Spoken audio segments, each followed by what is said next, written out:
the rise of the understated brands.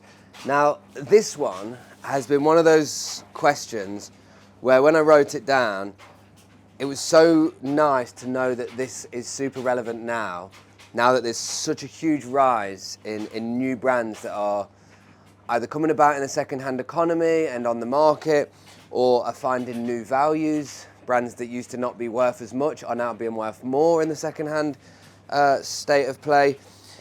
And I wanted to kind of discuss that and a bit like how that's happened, and maybe some examples of some brands. I'm hoping that I will pull out some brands that I can show you, and there's one that I can show you in terms of understated brands. So when we think of understated, the first thing I go to think of is something that's overlooked. Understated, I know understated means more so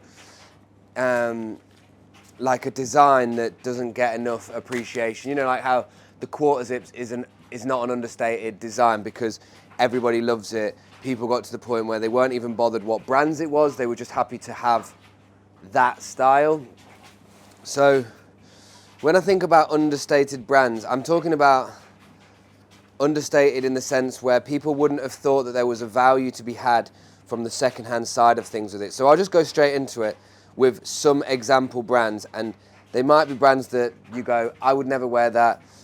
That doesn't shout to me, but I'm going to explain a few little bits around it. So, Superdry, Marks and Spencer's, Jack and Jones, Luke, these sort of like, probably for the most part, heavily fast fashion brands, but within the second-hand economy of things. You know, if you're sourcing sustainably, then the process is sustainable, whether it's... Kind of had that argument with myself the other day when I was thinking, I wonder how long it'll be until somebody goes, what if Zara's worth money in the second-hand economy? That means you're supporting fast fashion by selling it. No, I'm actually anti that, but I'm supporting no clothes in landfill by selling it, despite how strongly I disagree with the brand. Sorry, hi, how's everybody doing? That was a really unnecessary intro to that bit. But the rise of the understated brands is basically me saying and talking about the way that these brands have just come back on the scene and had value. And I think this is what's actually helped and what's actually happened in the grand scheme of things, okay? So what's really happened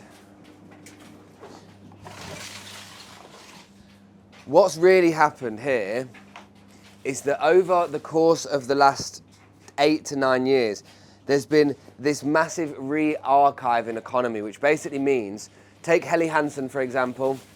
It came about again. People started to get onto their reversible trousers that they had. You know, everybody remembers those. The not reversible trousers, the reversible puffers. One side had the big HH on the back, and the other one, you know, it was like a blue and yellow. Really cool jackets. Places like Urban Outfitters then got commissions with Helly Hansen, re-archived it, and re-archiving basically means they just mass produce.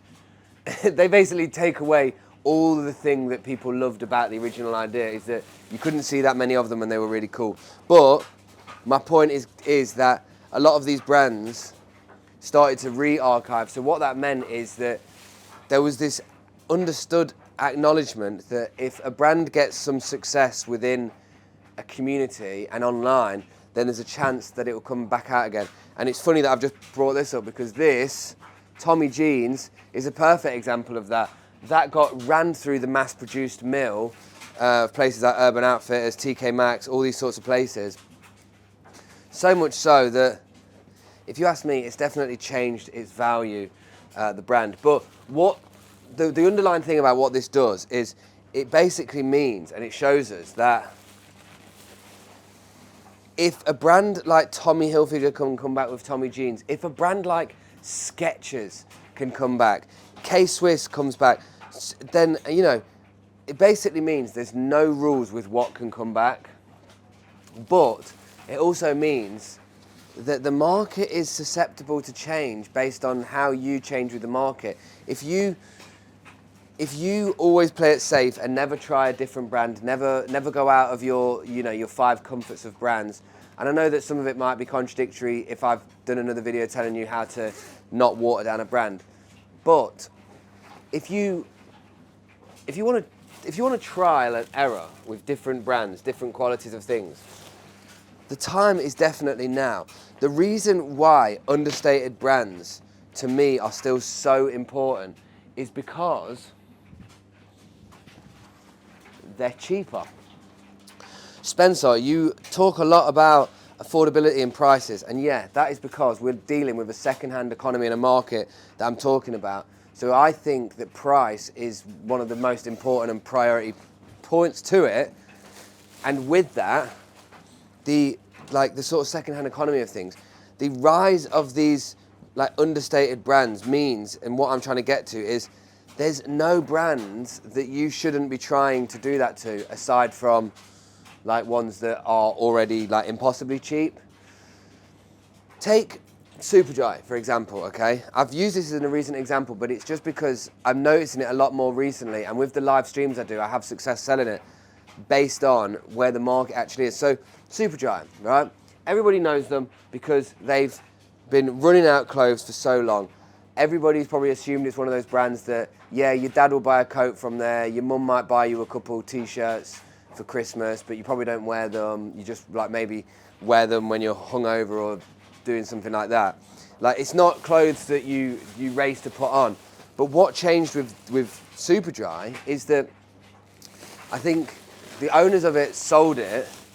I didn't get my figures out on this one properly before, but essentially it had look at this one. That's a nice Reese jumper. Again, another brand where you're like, Reese, and that sells for money. I'm going to get to my point and tell you the importance of the understated brands for those that are interested, because I think I'm tangenting quite a bit. If you buy brands that not everybody thinks is still valuable, like Superdry, Reese, Jack and Jones, you're able to buy them for a lot cheaper, because to the knowledge of the places where they sell them and supply them, such as wholesalers, such as eBay, such as charity shops, car boots, people don't think they are designer, and a part of the word is kind of funnily enough in there, desired designer. So some people would be like, you take a Superdry knit jumper and people would probably go, yeah, buy that for £1 all day long. Granted, you're not going to take that Superdry knit and sell it for £25. However, because the market behind Superdry has gone from coats costing 60 to 75 to now coats are about 175 to 200, the perception that's now perpetuated through this industry of that brand will slowly change, because there's a change in price, which means there's a change in output, because people are spending more on a brand when they're buying it new, and then the second-hand cycle of things readjusts that value of it. But with a lot of things, there's a bit of a catch-up time. So, and I mean this without arrogance, but some of the things I used to do in the past, I used to be ahead of the curve of what I was doing.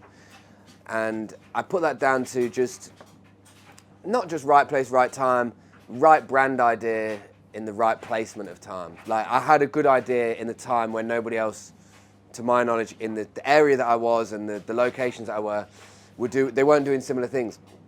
But I brought back silk bombers on Marketplace for ages, and a lot of people started to sell them, and it might have rebooted the selling of that, along with loads of other things. The underlying point is, you're not going to beat every trend before it gets here, but if you can make more money selling things that are cheaper for you to buy and have a better return of investment, then that is underlyingly one of the ways that makes it more of a passive income. Just that if you have to do less work to find less desired items that will still sell, why would you bend over backwards trying to find really hard to source items for a higher price that will sell for a higher price but will have a less return on investment?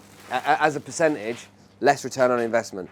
If you bought a Superdry top for £1 or £2 and sold it for a tenner, if you bought a Stussy t-shirt for £20, are you going to sell it for £100? I know I use Stussy all the time. I actually really like the brand Stussy, so I don't mean to ever like throw shade or throw shots at it. I think I use that example a lot more because in the industry that I've been in, I've seen there to be such a swarm of people go to those brands. Like such a swarm. Such a swarm. But to come back to the point about like understated brands, essentially, what I would say is if you're interested in the second-hand side of the flipping, there's obviously this element where it is about the brands. It is about what you are finding and what you're selling. Like if you find Nike and you can sell it in 2 weeks, you buy Lonsdale and you sell it in 2 months, you're going to look at that time and go, that took 2 weeks to get that money back, but that took 2 months to get that back. It just depends on where you are with the situation. How I would use this information the best for you would be to try and add a new brand every month and see how that works. Maybe it's Marks and Spencer's. Maybe just try and find a couple of cool old bits. Maybe just do the research about Marks and Spencer's.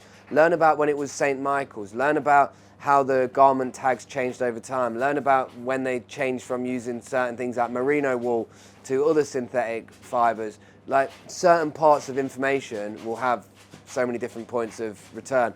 Also, that's a massive one. The material of an item changes the value massively. But I'm not going to talk about that right now. All I'll say is if you are at your local charity shop this weekend or if you're anywhere like that, check out a new brand. Take a photo of the tag, do your research on it, have a little look. Just don't try and learn 50 new brands like in that moment. But just take one brand. Take one brand that you always see. At least then you actually know what its value is. So say you saw, I know I'm tangenting, but to understand all the brands, to understand their actual value in the market, maybe you want to know who owns the brands, how they're distributed, where they're distributed, how they're represented by influencers, all of that micro little mini stuff, right? If you know those brands and you know where they are in the value right now, then you know how much they would need to have to go somewhere. Like as in, this is a really, really random example, but say Lonsdale was worth like £5 for everything. Like that was the maximum it was worth, and it's like I'd have to buy it for literally 10 to 20p. Like all that takes is understanding where that base level is, and you go, okay, well, maybe in the next coming months, an influencer will work with Lonsdale, and it will take the price up by a few pounds, but the price is still low. Do you know what I mean? It's like really monitoring the market of things to understand how it can change. And when you understand the value of them in the second-hand economy now, you at least know whether it's an investable or a potentially investable brand in the coming months, or whether it's there's no meat on the bone of it. I would say something like, like the Ralph Lauren in charity shops is almost no point. I went into one the other day because I like to just go in them just to see how the markets are currently at.